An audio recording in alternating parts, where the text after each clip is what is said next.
வணக்கங்க. மெய்ப்பொருள் காண்க தளத்திற்கு எல்லாரையும் நான் மீண்டும் வரவேற்கிறேன். லேர்ன் டு ஏர்ன் சீரிஸ்ல பீட்டர் லிஞ்ச் அவர்களும், ஜான் ராத்ஷில்ட் 2 பேரும் சேர்ந்து எழுதின அந்த புக்கோட சீரிஸ்ல நெக்ஸ்ட் டாபிக் இன்னைக்கு பார்ப்போங்க. தி பெர்க்ஸ் ஆஃப் ஓனர்ஷிப் அப்படின்னு சொல்லிட்டு ஒரு டாபிக் இருக்குங்க. சின்ன டாபிக் தான். இதுல சலுகைகள், நீங்க ஓனர்ஷிப் எடுக்கிறதுல உங்களுக்கு என்னென்ன சலுகைகள் இருக்கு அப்படின்றத பத்தி ரொம்ப சுருக்கமா பார்ப்போம். இந்த சலுகைகள் அப்படின்னு எடுத்துக்கிட்டோம் அப்படின்னா, உங்களுக்கு என்னென்ன மாதிரியான சலுகைகள் வரும்? ஓனருக்கு நீங்க 1 ஷேர் வாங்கினாலும் சரி, 10 ஷேர் வாங்கினாலும் சரி, இல்ல 1000 ஷேர் வாங்கினாலும் சரி, எல்லாரையுமே சரிசமமா தான் ட்ரீட் பண்ணுவாங்க. இந்த ஓனர்ஷிப் அப்படின்றது, நீங்க ஒரு கம்பெனியோட ஷேர்ஸை வாங்குனீங்க அப்படின்னா, நீங்க அந்த கம்பெனியோட பார்ட்னர்ஷிப் போட்டுக்கிறீங்க அப்படின்னு அர்த்தங்க. ஃபர்ஸ்ட் பீட்டர் லிஞ்ச் ஒரு 20 இயர்ஸ் நீங்க ஹோல்ட் பண்ணணும் அப்படின்னு சொல்லுவார் இல்லையா? 20 இயர்ஸ் அந்த கம்பெனியோட சேர்ந்து நீங்களும் அந்த கம்பெனில ஓனர்ஷிப் எடுத்துக்கிறீங்க, பார்ட்னர்ஷிப் எடுத்துக்கிறீங்க அப்படின்னு அர்த்தம். அப்படி நீங்க பார்ட்னர்ஷிப் போட்டிருக்கிறப்போ உங்களுக்கு என்னென்ன சலுகைகள்லாம் கிடைக்கும் அப்படின்னு சொல்லி பார்ப்போங்க. இதுல ஃபர்ஸ்ட் என்ன அப்படின்னா, யாருமே உங்களை ஸ்டாப் பண்ண முடியாது. ரைட்? நீங்க அந்த கம்பெனி நல்லா பெர்ஃபார்ம் பண்ணிக்கிட்டு இருக்க வரைக்கும் நீங்க உங்களோட ஷேர்ஸ், அந்த கம்பெனியோட ஷேர்ஸை கண்டினியூஸா வாங்கிக்கிட்டே இருக்கலாம். போன குவார்டரோட இந்த குவார்டர் எல்லாம் பெர்ஃபார்ம் பண்ணிருக்காங்க அப்படின்னா நீங்க கம்பெனி ஷேர்ஸ் வாங்கக்கூடாது அப்படின்னு சொல்லி யாருமே உங்களை தடை பண்ண மாட்டாங்க. பப்ளிக்கலி லிஸ்டட் கம்பெனிஸ்க்கு அந்த ஷேரை விற்க சொல்லியும் உங்களை யாரும் வற்புறுத்த முடியாது. நீங்க எவ்வளவு நாள் ஹோல்ட் பண்ணிருக்கீங்களோ அவ்வளவு நாள் உங்களுக்கு பெனிஃபிட் தாங்க. இதுல இந்த கம்பெனிஸ் 3 மாசத்துக்கு ஒரு தடவை ரிசல்ட்ஸ் அனௌன்ஸ் பண்ணுவாங்க. எல்லா கம்பெனி இப்போ இந்திய சூழல் எடுத்துக்கிட்டீங்கன்னா Q1, இப்போ Q2 ஃபினான்ஷியல் 25 எடுத்துக்கிட்டீங்கன்னா Q1, Q2, Q3, Q4 இந்த 4 குவார்டருக்கும் ரிசல்ட்ஸ் அனௌன்ஸ் பண்ணுவாங்க. உங்களுக்கு தனியா இமெயில் வரும், அந்த ஃபினான்ஷியல் ரிசல்ட்ஸ் எல்லாமே வரும். டிவிடெண்ட் கொடுக்குறதா இருந்தால் அதுக்கு இன்டிமேஷன் வரும்.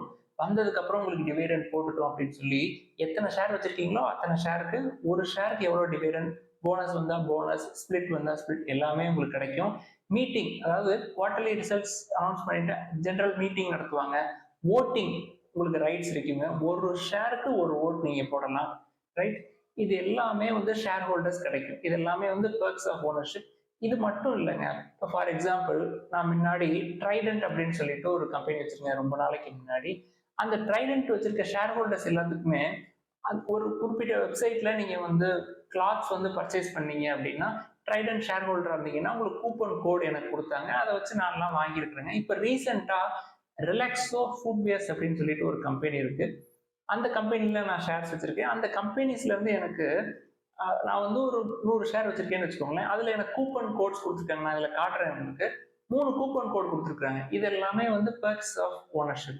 நான் இன்னும் ஒரு 10 வருஷம் 15 வருஷம் அந்த கம்பெனியை கண்டினியூஸா ஹோல்ட் பண்ணுவேன். ஷேர் ப்ரைஸ் இறங்கியிருக்கு. நான் வாங்கினதுக்கு அப்புறம் நான் 900ல வாங்கினேன். இப்போ 800 கீழே வந்துருச்சு.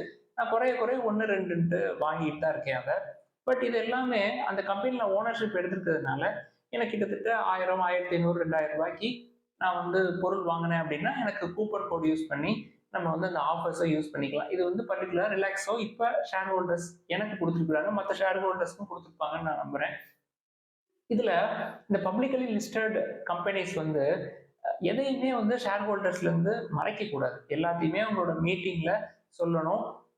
அடுத்த ஃபியூச்சர் பிளான் என்ன அப்படின்றதெல்லாம் சொல்லணும். ஒவ்வொரு ஷேர் ஹோல்டர்ஸ்க்கும் தனியா இன்விடேஷன் வரும். ஓட்டிங் போடுறதுக்காக இருந்தாலும் சரி, அவங்களோட மீட்டிங்ல கலந்துக்கிறதுக்காக இருந்தாலும் சரி, உங்களோட சஜஷன்ஸ் எல்லாத்தையும் கேட்பாங்க. அதை நீங்க சொல்லலாம். உங்களுக்கு ஒரு வேலை அவங்களோட ஃபியூச்சர் பிளான் உங்களுக்கு பிடிக்கல, இல்ல உங்க பெர்ஃபார்மன்ஸ் சரியில்லை அப்படின்னு நீங்க நினைச்சீங்க அப்படின்னா, அந்த கம்பெனி ஷேர்ஸ் நீங்க எப்படினாலும் ஓப்பன் மார்க்கெட்ல நீங்க வித்துக்கலாம். பெர்ஃபார்மன்ஸ் நல்லா இருந்துச்சு அப்படின்னா கண்டினியூஸா அதை வாங்கலாம். இன்னொரு விஷயம் என்னன்னா, கம்பெனிஸ் எல்லா விஷயத்தையுமே ஷேர் ஹோல்டர்கிட்ட சொல்லணும். மிஸ்லீட் பண்ணிடக்கூடாது. நாங்கள் அதை பண்ண போறோம், இதை பண்ண போறோம் அப்படின்னு சொல்லி மிஸ்லீட் பண்ணோம் அப்படின்னா ஷேர் ஹோல்டர்ஸ்க்கும் ஷேர் பிரைஸ் குறையும், ஃபியூச்சர்ல அவங்களுக்கும் லாஸ். ஏன்னா நம்ம ஒரு ஷேர் 2 ஷேர் வச்சிருப்போம்.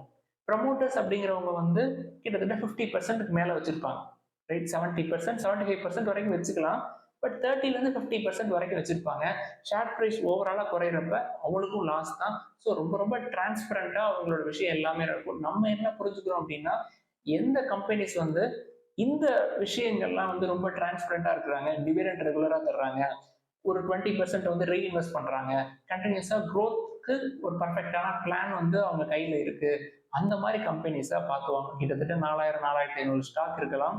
ரைட்? அதுல ஒரு லைஃபுக்கு நீங்க ஒரு 5 ஸ்டாக் நல்ல ஸ்டாக்கா இந்த மாதிரி நல்ல ஓனர்ஸா பார்த்து நீங்க வாங்கிட்டீங்க அப்படின்னாலே உங்களுக்கு போதுங்க. இப்ப எடுத்துக்காட்டா இப்ப டாடா குரூப் இருக்காங்க இல்லையா, அவங்களோட கம்பெனிஸ் எல்லாமே ரொம்ப ஸ்டாண்டர்டைஸ்டா ஷேர் ஹோல்டர்ஸ்க்கு என்னென்னலாம் தெரிவிக்கணுமோ எல்லாத்தையுமே கரெக்டா தெரிவிச்சிருவாங்க. டாடா மோட்டார்ஸ் எடுத்துக்கிட்டீங்கன்னு வச்சுக்கோங்களேன், ஒரு மாசம் முடிஞ்ச உடனே எவ்வளவு சேல்ஸ் நடந்திருக்குது, எவ்வளவு யூனிட்ஸ் வந்து நம்ம வித்திருக்கிறோம், போன மாசத்துக்கும் இந்த மாசத்துக்கும் குறைஞ்சிருக்கா கூடியிருக்கா, போன வருஷம் இதே நேரம் குறைஞ்சிருக்கா கூடியிருக்கா, எல்லா டீட்டெயிலுமே விலாவரியா கொடுப்பாங்க. அது மாதிரி எல்லா கம்பெனிஸ்க்கும் கொடுக்கணும், கொடுப்பாங்க. அந்த மாதிரி கம்பெனிஸா வாங்கி பார்த்துக்கிறது நமக்கு நல்லதுங்க. இதுல ஓனர்ஷிப் எடுக்கிறதுல இந்த மாதிரி நிறைய அட்வான்டேஜஸ், ஆஃபர்ஸ், கூப்பன்ஸ் இது எல்லாமே உங்களுக்கு கிடைக்கும். ஆஃபர்ஸ் கிடைக்கும் depending upon the type of company. அது போக நீங்க ஹோல்ட் பண்ணீங்க அப்படின்னா டிவிடெண்ட் கிடைக்கும், ரைட்? போனஸ் போட்டா போனஸ் கிடைக்கும், ரைட்? ஸோ ஒரு லாங் டேர்மா ஹோல்ட் பண்ணீங்க அப்படின்னா தான் அந்த கம்பெனியோட ஓனர்ஷிப் எடுத்துக்கிறதுல உங்களுக்கு சலுகைகள் கிடைக்குங்க. இதைத்தான் இந்த டாபிக்ல சொல்லியிருக்காரு, த பர்க்ஸ் ஆஃப் ஓனர்ஷிப் அப்படின்னு சொல்லிட்டு. எல்லாருக்கும் நன்றி.